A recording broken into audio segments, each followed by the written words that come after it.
Hello students, इस video में हम chapter number 5 admission of partners का इलिस्ट्रेशन नंबर 18 डिस्कस करेंगे। बच्चे, ये इलिस्ट्रेशन में इसलिए डिस्कस कर रहा हूँ स्पेसिफिकली क्योंकि इस इलिस्ट्रेशन में बहुत सारे बच्चों को कंफ्यूजन होता है। कई बच्चों को तो ये क्वेश्चन ही नहीं समझ में आता। तो चलिए पहले इसको डिस्कस करते हैं कि क्वेश्चन क्या है और फिर इसके सोल्यूशन की तरफ बढ़ेंगे। देखिए, पहले इस क्वेश्चन को पढ़ते हैं। L and M are partners in a firm sharing profit in the ratio 5:3. They admit N and decide that the profit sharing ratio between M and N shall be same as existing between L and M। देखिए, यहीं पर confusion होना शुरू हो गया। Calculate new profit sharing ratio and sacrificing ratio. तो majorly यहां पर जो कंफ्यूजन है वो इस लैंग्वेज को लेकर के। तो चलिए इसको पहले सिंप्लीफाई करते हैं। पहले ये समझते हैं कि यहां पर इसने कहना क्या चाहा है। तो देखो, इस क्वेश्चन के हिसाब से अगर मैं देखूं तो अभी तक जो एग्जिस्टिंग पार्टनर है वो है एल और एम।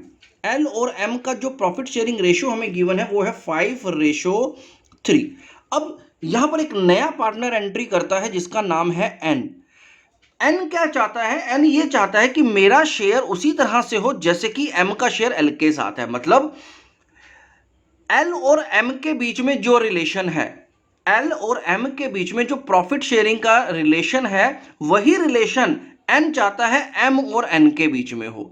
राइट? अब एम और एन के बीच में सेम रिलेशन हो का मतलब क्या है? अगर आप इसको सिंप्लीफाई करें, देखिए, अगर एल का रेशियो 5 है तो एम का रेशियो यहां पर 3 है, तो इसका मतलब एम कितना परसेंट है एल का? दूसरी तरह से समझते हैं इसको। अगर एल का ये जो 5 रेशियो है, अगर मैं इसको 100 मान लूं, अगर मैं इसको 100 मान लूं तो एम का रेशियो कितना हो जाएगा? तो बहुत ही सिंपल सी बात है, अगर एल 5 है और एम 3 है तो इसका मतलब एम एल के कंपैरेटिवली 60% है। तो ये कैसे निकाला बच्चे? देखिए, हमें क्या करना है, हमें ये ना जानने की कोशिश करनी है पहले कि एम एल का कितना परसेंट है। ये क्यों जान रहे हैं ये मैं भी आपको डिस्कस करूंगा। पहले आप ये देखिए, एम एल का कितना परसेंट है, पहले मुझे ये फाइंड आउट करना है। तो अगर इसको फाइंड आउट करना पड़ेगा तो मुझे किसका शेयर फाइंड आउट करना है? एम का पता करना है कि एम एल का कितना परसेंट। तो जिसका फाइंड आउट करना होता है हम उसको ऊपर रख देते हैं 3 और एल के कंपेरेटिवली यानी 5 × 100। जब आप इसको सॉल्व करेंगे तो यहां पर 60 आ जाएगा। तो इसका मतलब एम का जो शेयर है वो एल के शेयर का 60% है। पहली बात तो ये समझ में आ गई। अब हमने इसको ऐसा क्यों निकाला? देखिए, क्योंकि एन चाहता है कि मेरा एम के साथ वैसा ही रिलेशन हो जैसा एल और एम के बीच में। अब एल और एम के बीच में रिलेशन क्या है? 5:3। अब एन क्या चाहता है? एन चाहता है कि उसका रेशो भी इस तरह से आ जाए, यानी कुल मिलाकर के मैं देखूं तो वो भी इसी तरह से कुछ चाहता है बेटा। एन भी अब यही चाहता है कि इनका जो प्रॉफिट शेयरिंग रेशियो एम और एन का रेशियो वो इसी तरह से आ जाए 5:3, और यहां पे भी 5:3 आ जाए। यही तो चाहता है। तो अब देखिए, क्या ये प्रैक्टिकली पॉसिबल है? क्या मैं एम का 2 शेयर्स रख सकता हूं कि एल के साथ भाई आपका शेयर अलग होगा और एन के साथ अलग होगा? तो नहीं, ये तो पॉसिबल नहीं है। और ना ही मुझे क्वेश्चन ने ये बोला है कि मैं एल और एम के बीच का रिलेशन चेंज कर दूं, वो भी नहीं पॉसिबल। मुझे ये नहीं बोला है क्वेश्चन ने करने के लिए आपको एम का शेयर तो यही रखना है बेटा, एम का शेयर तो यही रखना है। तो अब आप क्या करेंगे? आपने यहां पर इसका 60% निकाल लिया। आपने ये पता लगा लिया कि अगर एल 100 है तो एम 60 है।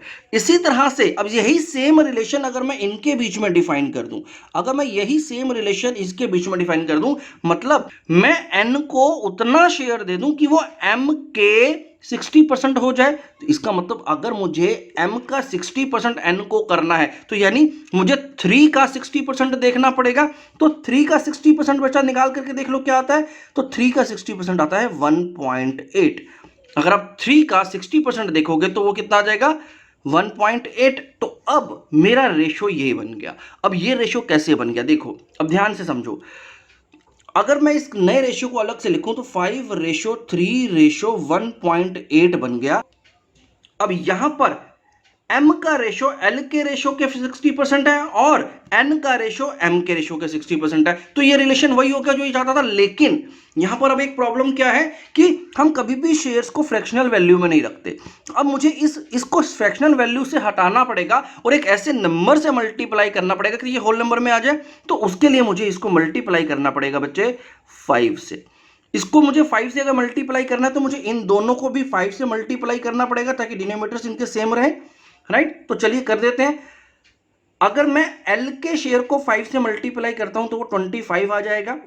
m के शेयर को 5 से मल्टीप्लाई करता हूं तो 15 आ जाएगा, और n के शेयर को अगर मैं मल्टीप्लाई करता हूं 5 से तो ये 9 आ जाएगा। तो इसका मतलब जो इनका प्रॉफिट शेयरिंग रेशियो हो जाएगा वो 25, 15 और 9 हो जाएगा बच्चे। अब यहां पर देखेंगे अगर, तो जैसा n चाहता था वैसा ही हो रहा है। देखो कैसे पता चला। पहले आप देखो l और m के बीच का क्या रिलेशन बनता है। अगर आप इन दोनों का शेयर देखो तो 25 और 15, 25 और 15 का मतलब क्या हुआ, 5:3। अगर आप इसको 5 से डिवाइड कर देते हैं तो आपका रेशो ये आ जाएगा। तो एक तो ये हो गया। अब जरा इनकी बात करते हैं। इनका रेशो क्या निकाला आपने, 15:9। अब 15:9 को आप कैसे करेंगे, 3 से डिवाइड कर सकते हैं। अगर मैं इसको 3 से डिवाइड कर दूंगा तो इसका आ जाएगा 5 और इसका आ जाएगा 3। तो देखिए यहां पर 5:3 आ गया और यहां पर भी 5:3 आ गया। तो देखिए किस तरह से हमने इसका रेशो एक जैसा कर पाए। तो अब अल्टीमेटली जो इसका प्रॉफिट शेयरिंग रेशो हुआ वो ये हो जाएगा बेटा, न्यू प्रॉफिट शेयरिंग रेशो। अब इसके बाद हमें से मांगा क्या है, सेक्रीफाइसिंग रेशो। तो न्यू रेशो तो हम लोगों ने फाइंड आउट कर लिया बच्चे। अब सेक्रीफाइसिंग रेशो तो बिल्कुल आसानी से हो जाएगा यहां पर। तो सेक्रीफाइसिंग रेशो के लिए आपके पास फॉर्मूला क्या होता है, old ratio minus new ratio.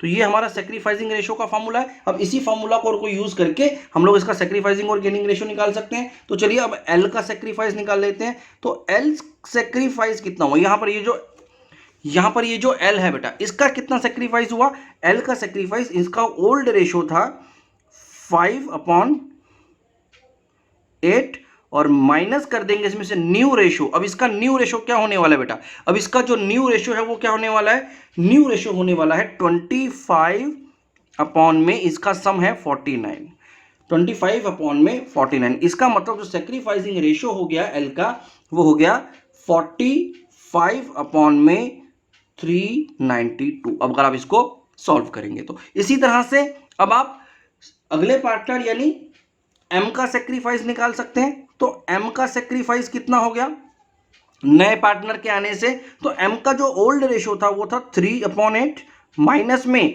New ratio इसका कितना हो गया बच्चे, 15/49। अगर आप इसको सॉल्व करेंगे तो यहां पर आंसर आ जाएगा 27 अपॉन में 392। तो ये हो गया इनका सेक्रीफाइसिंग रेशो। अब इस सेक्रीफाइसिंग रेशो को आप इसको किस तरह से लिखते हैं बेटा, सेक्रीफाइसिंग रेशो को जब मैं लिखूंगा तो यहां पर इसका ये जो सेक्रीफाइसिंग रेशो है यानी 45/392 रेशो 27/392। अब इसको अगर आप फर्दर सॉल्व करोगे तो यहां पर आ जाएगा 5:3। तो 5:3 ही इनका सेक्रीफाइसिंग रेशो होगा। आई होप आपको ये इलस्ट्रेशन समझ में आई होगी बच्चे। अगर आपको ये इलस्ट्रेशन समझ में आई है तो प्लीज इस वीडियो को लाइक करना ना भूले। Thank you very much.